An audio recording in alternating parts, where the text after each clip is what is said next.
Ya, salam sejahtera tuan-tuan dan puan-puan. Selamat datang ke saluran Huago. Ya, sekiranya anda belum subscribe ke Huago channel, sila subscribe sekarang dan sila buka loceng di sebelah supaya anda akan menerima notifikasi daripada YouTube apabila saya postkan video baru saya pada masa akan datang. Jadi tuan-tuan dan puan-puan, sila subscribe sekarang dan kita tengok berita yang menarik hari ini sekarang juga. Ya, beberapa kemungkinan jika Belanjawan 2021 ditolak. Jom kita tengok. Belanjawan Negara Malaysia bagi tahun 2021 yang dibentang pada 6 November 2020 oleh Menteri Kewangan Dato' Sri Tengku Zafrul Tengku Abdul Aziz masih dibahaskan oleh ahli-ahli Dewan Rakyat di peringkat dasar. Pengundian di peringkat dasar dijangka akan berlaku pada 25 November. Kedua, Belanjawan 2021 ini membawa dilema tidak sahaja kepada Kerajaan Perikatan Nasional PN pimpinan Perdana Menteri Tan Sri Muhyiddin Yassin tetapi juga kepada Blok Pembangkang. Ketiga, Dato' Sri Anwar Ibrahim, Ketua Pembangkang telah berucap membahas Belanjawan 2021. Najib Razak, Pengerusi Backbencher Barisan Nasional juga telah berucap. Presiden Amanah Muhammad Sabu, Lim Guan Ying, Setiausaha Agong DAP serta Tun Dr. Mahathir Mohamad semuanya telah berucap. Ketua parti-parti dalam Pakatan Harapan PH termasuk pengerusi Parti Pejuang semuanya telah mengisytiharkan secara terbuka di dalam Dewan Rakyat bahawa mereka hanya akan menyokong Belanjawan 2021 itu sekiranya cadangan dan pindaan yang mereka tuntut diterima oleh Kerajaan Perikatan Nasional. Keempat, ini dilema yang dialami oleh Perdana Menteri Muhyiddin Yassin. Tunduk akro menerima tuntutan dan desakan Pakatan Harapan, Barisan Nasional dan Pejuang akan menampakkan kelemahan Kerajaan Perikatan Nasional pimpinan beliau. Jika Tan Sri Muhyiddin Yassin berkeras enggan meminda belanjawan yang dibentangkan oleh Menteri Kewangannya itu, maka besar kemungkinan proses pengundian belah bagi akan berlaku di Dewan Rakyat. Ada kemungkinan rang Undang-Undang Belanjawan 2021 itu tidak dapat diluluskan oleh Dewan Rakyat. Yang kelima, perkara 68 item pertama, Perlembagaan Persekutuan menyatakan bahawa rang Undang-Undang Belanjawan Tahunan Negara mestilah diluluskan oleh Dewan Rakyat. Rang Undang-Undang berkenaan kewangan tidak boleh datang dari Dewan Negara. Jika rang Undang-Undang Belanjawan 2021 tidak diluluskan oleh Dewan Rakyat, apa akan jadi? Rang undang-undang yang tidak lulus itu tidak boleh dibawa ke Dewan Negara. Ia juga tidak boleh dipersembahkan kepada Yang di-Pertuan Agong untuk mendapat perkenan diraja. Yang keenam, dalam keadaan sedemikian, apa implikasinya? Kerajaan Perikatan Nasional pimpinan Tan Sri Muhyiddin Yassin tidak ada wang untuk menguruskan negara bagi tahun 2021. Sesebuah kerajaan hanya boleh berbelanja dengan menggunakan peruntukan kewangan yang telah diluluskan oleh Parlimen. Jadi, yang ketujuh, apa pilihan yang Perdana Menteri Muhyiddin Yassin ada jika beliau menghadapi senario sedemikian?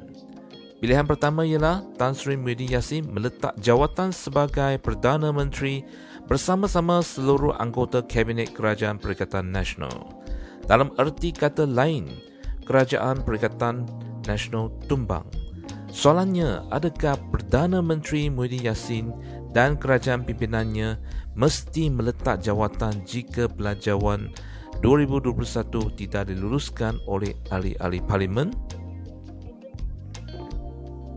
Yang ke-8, diteliti di dalam Perlembagaan Persekutuan bahawa tidak ada peruntukan yang menyatakan bahawa Perdana Menteri dan Kabinet mesti meletak jawatan jika kalah dalam undian berkenaan belanjawan tahunan di Dewan Rakyat.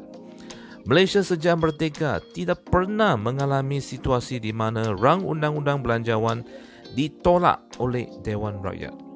Yang ada ialah amalan lazim atau disebut convention yang diamal pakai di negara-negara demokrasi, khususnya di dalam Commonwealth, bahawa Perdana Menteri dan Kabinet hendaklah meletak jawatan apabila kalah dalam undian belanjawan tahunan. Kekalahan sedemikian dianggap kerajaan berkenaan, khusus Perdana Menterinya, tidak mendapat kepercayaan yang cukup di kalangan ahli parlimen. Yang kesembilan, jadi secara andaian yang mungkin, apa pilihan lain yang Perdana Menteri Muhyiddin Yassin ada jika beliau enggan meletak jawatan? Muhyiddin boleh menghadap Yang di-Pertuan Agong untuk menasihati baginda supaya darurat seluruh negara diisytiharkan di bawah perkara 150 Perlembagaan Persekutuan atas alasan wujud keadaan darurat yang besar di mana kehidupan ekonomi terancam akibat belanjawan negara tidak diluluskan oleh Dewan Rakyat.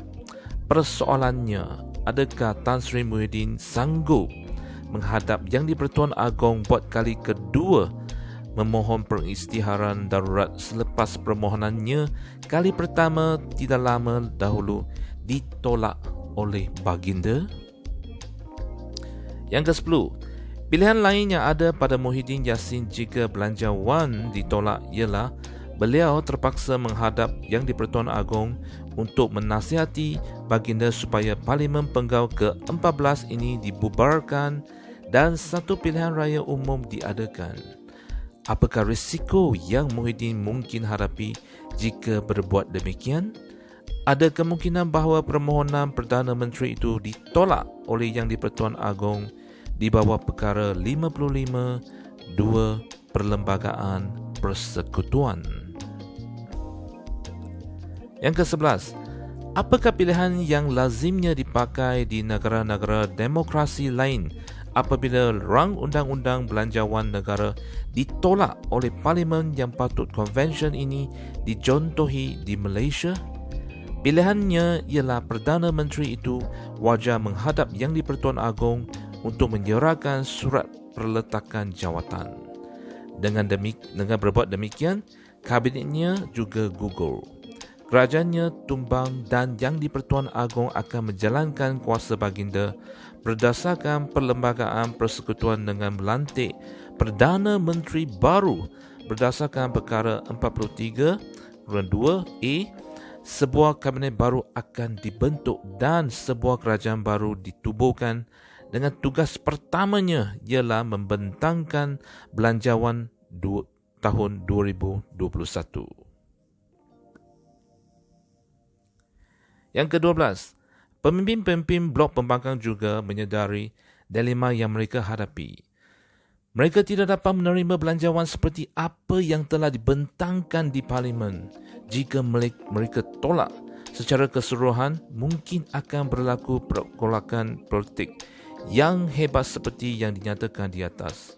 Blok pembangkang tentu tidak bersetuju pengisytiharan darurat diisytiharkan kerana belanjawan Kerajaan Perikatan Nasional tewas di Parlimen. Blok pembangkang juga tentu berpandangan bahawa pilihan raya umum tidak patut diadakan dalam masa terdekat di mana pandemik COVID-19 masih di peringkat bahaya dan perintah PKPB dikuatkuasakan di banyak negeri. Ke-13, blok pembangkang juga dalam dilema kerana mereka tidak pasti apakah langkah yang akan diambil oleh Perdana Menteri Muhyiddin Yassin dan Kerajaan Perikatan Nasional jika pada 25 November nanti rang undang-undang belanjawan 2021 ditolak oleh Dewan Rakyat. Artikel ini oleh Hassan Abdul Karim, Ahli Parlimen Pasir Gudang. Ya, tuan-tuan dan puan-puan, sekian sajalah video kali ini dan jangan lupa subscribe ke channel saya. Sekian. Terima kasih. Jumpa lagi.